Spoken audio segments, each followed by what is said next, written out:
উস্তাদ বের কাছ থেকে চান্দা দিলেন শুনছি ওমরা বলে কাল্লু ভূত থাকে তাহলে কি ওর কাছ থেকে চান্দা তুলছে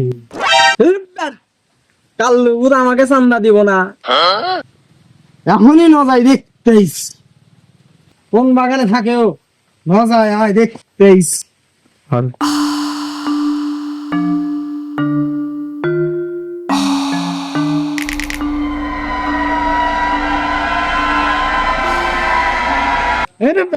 কোনে তার কাল্লু ভূত ডাক দে দেখতেইস।